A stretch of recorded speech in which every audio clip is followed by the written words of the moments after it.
At all, Brobs, we're back with Anyone's Son, a true story. Roberta Roche with Harry De La Roche Jr., who was the killer in this story. And we'll turn on my lamp now. I've finally gotten semi-smart. And put a lamp right by my reading area to see if this is better. Do I need this or do I not need this? Hold on.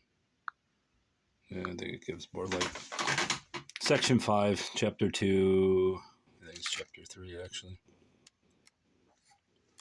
I don't like these section things, obviously. Chapter 3, Section 2, which is going to be, I don't know what's going on there. When I began my freshman year, I tried once more for acceptance, but I soon found out that wasn't to be. Because Pascack Hills, a regional high school with approximately 1,300 students, was full of cliques and castes. I was still in a gangling state whilst getting my present height. So many of the kids who had mocked me for years still made me the butts of their jokes. Some just took it for granted that I was the one to harass. Others said I was different. Unfortunately, this was emphasized because of the stringent dress code my parents insisted upon. Well, most kids dressed in bell-bottoms or jeans, and this made them part of the crowd. I had to wear straight-legged cotton pants when I left the house for school. My father would say, "Dress correctly," and that was the final word. In church, we always wore jackets and ties, and then we get laughed at for that since all the other kids we knew came in sports shirts and slacks. As time went on, my brothers could dress the way they chose, but I couldn't wear my jeans to school until my junior year, and then only once a week. I saved money from my paper route, though, and as soon as I was able, I bought 8 pairs of bell-bottoms at a neighbor's garage sale. Bell-bottoms are the worst thing I've ever seen. After that, I bought my own clothes, so my parents had to let me wear them. I liked to wear army jackets because they were comfortable, and I also started to wear combat boots since they were rugged and tough. Some people called me a military buff because of those. Some people called me a military buff because of those army clothes. I was an average student during high school years, and one of the teachers I remember most was a man I had for American history in my junior and senior year named David Durker. He was young and good-looking in the tall, dark, and handsome way, and he was also an assistant football and baseball coach. I always got along with him, and I raised my hand a lot because he was a teacher who allowed no ridicule. I liked my English teacher, too, and I'd pull a few zingers there.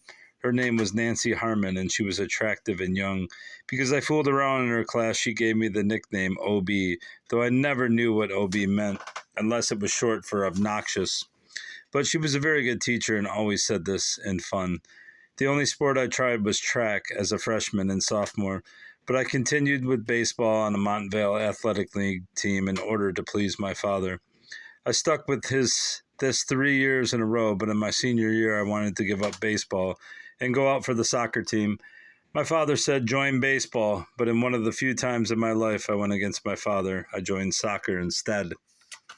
Generally, instead of athletics, I preferred to stick with my reading, and as I got into music, I especially liked the Beach Boys and some Led Zeppelin records.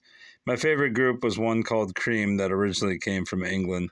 They did a song called White Room, which I think about and play a lot. I had a great love for animals, and they were attracted to me, so when I'd go to people's homes, it always seemed that the animals sensed a friend had come to the house.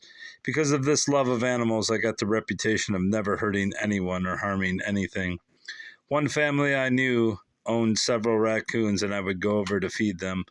Another had a gigantic dog, and that dog would put his paws on my shoulders and then look down at me. Later, when I got a job as a gas station attendant, I was dubbed Dr. Doolittle because when a car pulled up with a dog, I could not let the car drive away until I petted the dog. I looked around for a gas station job as soon as I was able because I wanted to buy a car and I needed to earn money for that. It was a high point in my life and really big day for me when I landed the weekend and after school job at a Garden State Parkway station. Elated, I rushed home with the news about my new employment, but my father was furious when he found out that all I knew was I had the job. Was that all I knew was I had the job and no further information. Jeff the Cosmaker remembers the scene. Why didn't you ask questions, Dad hollered. Why didn't you get details?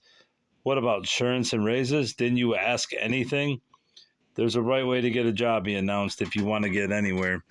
The year that I turned 16, I joined the Civil Air Patrol with Steve and Vinny Trojan, a guy I met at the rifle range. Vinny, who went to Park Ridge High, was slightly younger than I, but he was another person I got along with well. We learned about the military and the CAP, and I really enjoyed seeing the films and going on an annual 2 weeks trip to McGuire Air Force Base.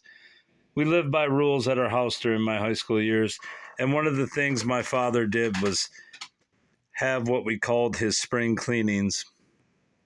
Whenever the spirit moved him, he would check our rooms and he'd spend a long time in each of them, searching through everything. He was very strict about magazines, so he'd always check them out. And if he found Playboy or National Lampoon, he'd take them to the garage so they could be carted away. When he wasn't around, however, Ronnie would rescue the copies and cut out all the pictures. Then he would put the magazines back and my father wouldn't know the difference until the next spring cleaning.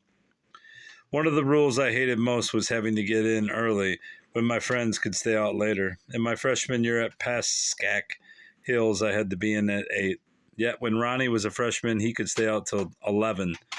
As always, I was a proving ground and subjected to the stiffest rules. When I was a junior in high school, my curfew was 10 p.m., and even when I was a senior, I had to be home by 11. This often caused more ridicule among certain people I knew. No smoking was the order of the day in the house and my mother's car. My father knew that I smoked cigarettes after I started high school, but he was opposed to all smoking since my mother had had a cancer scare and been advised to stop smoking. She was told she'd had cancer at one time, though later her doctor insisted she never actually had it, and he wouldn't be interviewed for this book. After she coughed up blood, though, she was hospitalized for a while, and all of us were led to believe her illness had been cancer. That's why when we brought up smoking, my father would always say, "Look what happened to your mother. We don't want it to happen to you." Drinking in the house or in any of the cars was a no-no till we were 18. Wait, you could drink in the cars? But since I looked older than my age, I had been able to buy booze from the time that I was 15. When I bought my car, I kept my beer there. Then Steve and I or other friends would go down by the railroad tracks since that was where the younger kids used to smoke and drink. Once when my parents were planning to stay out of town overnight, I thought I'd throw a beer party and ask some kids to my house, but the folks came home unexpectedly and arrived exactly 5 minutes before I brought in the beer. Luckily, I could chuck it and stay out of the trouble that way. Another time, Dad found Ronnie with beer, but I took the blame for it. Then after he yelled at me for a while, I put it in the refrigerator and said, "Okay, it's yours." He fussed a little while longer, but then he let me go. Maybe because on second thought, he decided finding the six-pack was better than finding pot. Though if he'd known where to look, he might have found pot too. As the drug scene increased in the suburbs, 90% of the kids in our school had tried drugs or were smoking pot. When you could show you had some, it was a means of acceptance. And if you had hard to get stuff, you went up in people's eyes. There was pot at most parties, and you went out to smoke in cars. My father never asked me if I touched pot or drugs, but he always made it extremely clear that no son of his would ever smoke pot or take any kind of drugs. We knew if he ever caught us, he would be tempted to turn us in. And once he said that he'd shoot us if he ever found us with drugs. Well, that's an irony, isn't it? I'll never forget one evening when I had my mother's car, and while I was driving home, some kids around some of the guys were smoking pot and another had cherry cigars. We also had beer and wine in the car, and the wine wasn't closed all the way. Somebody kicked it over while we were fooling around, and later when my father checked the car, he asked me what he smelled. At first he asked if he smelled pot, but I told him it was cherry cigars, and he accepted that. I started pot as a junior, and in the beginning a friend of mine knew a guy who bought it for me. Then after I got my job pumping gas, I met some dealers myself. I smoked the most as a senior, but I wasn't deeply involved. It was only a temporary escape and couldn't cure everything. Once I had come Once I had some stuff in my room and my father announced the spring cleaning, but Ronnie was able to get there first and hide my papers and pipe. If he hadn't, Dad would have busted me in one way or another. Usually I kept my equipment in a fishing tackle box in my closet. I put the pot in the bottom and leave open fish hooks on top. There was also a piece of loose molding above my closet door, and since it had been spaced behind it, you could shove stuff in there. It seemed that Dad checked everything, but he never thought of the molding or the bottom of the fishing box. Ronnie began experimenting with drugs when he was a freshman at the Hills. My parents never knew this, nor did they know how he would change when on his 8th grade graduation they gave him a beautiful and expensive card with Rudyard Kipling's If for boys. They addressed it to our Ronnie and dated it June 18th, 1975. Inside, the lengthy message began, "If you can keep your head when all about you are losing theirs," and ended with, "Yours is the earth and everything that's in it, and which is more. You'll be a man, my son." Both Ronnie and Eric had paper routes, and Ronnie always had money. My mother would sometimes question that because when she'd check his newspaper records, he hadn't collected for weeks. All the people on his route liked him for his outgoing ways. He was also popular with other kids, and though certain persons around the town thought he was a wise guy, the way he'd fly by on skateboards, most people summed up Ronnie as a regular, everyday guy. He played the clarinet in the school band, but he didn't like that much. It was something he felt he should do to please my mother and father. There's Ronnie. Ronnie and I became quite close during my senior year, and we used to help each other out in any way we could. When I got my car, he'd work on it too, and if he knew there was beer in the trunk, when my father went to check, he'd always get it out of the car and into a hiding place. We'd also wear each other's clothes, and I would drive Ronnie places. If he was too late getting in, or if he'd partied too much, I'd try to get him upstairs to his room without letting my father see him. Eric at 12 was a nice little kid who was always getting into mischief. He wasn't very big on school, but he certainly liked to play football. He also played the saxophone and got quite good at it. The thing I'll always think about is the way he wanted to be like me because I was the big brother. He could be a real scrapper too, and he'd fight if he thought he had to. In fact, one friend of the family said that sometimes Eric could be so tough you damn near had to kill him in order to make him cry. But most of the time he was an imp who was always trying something.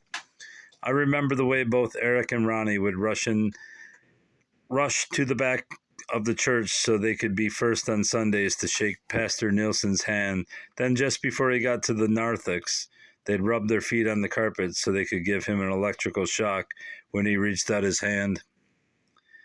Eric and his friend Mitch Mulligan were a Tom Sawyer and Huck Finn team, and once when they were 11, they got into trouble with the cops when they broke into an old garage that they thought was abandoned. There was no signs of life around it, and when they found a collection of coins, they pretended they'd found ancient treasures and buried the coins in the woods.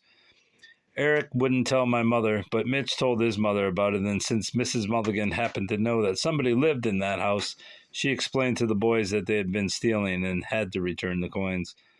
They took them back to the owner and explained why they had done it, but the owner was angry about it and immediately called the police. My parents didn't know about this till Mrs. Mulligan told them. None of us told these things at home because we were all so closed, and a lot of the time it always seemed that all of us did our own thing.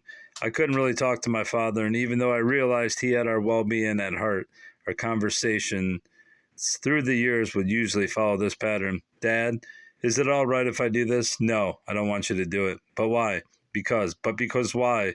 "Because all that will be it, and that will be it." As I grew older, I understood how ambitious he was for us.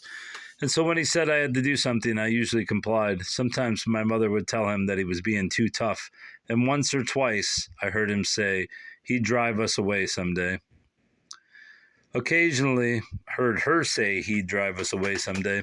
Occasionally, we'd have a thing where I'd assert myself, and after I did this a couple of times, he slacked off a bit.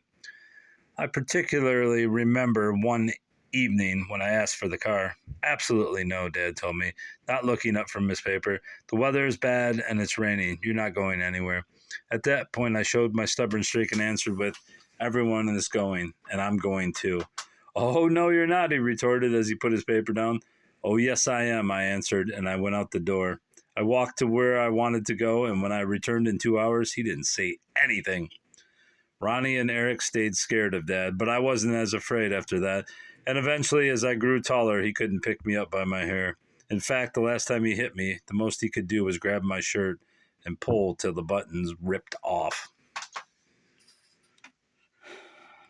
All right, that's the end of whatever that is. Chapter 5, Section 5, Chapter 3, Part 1.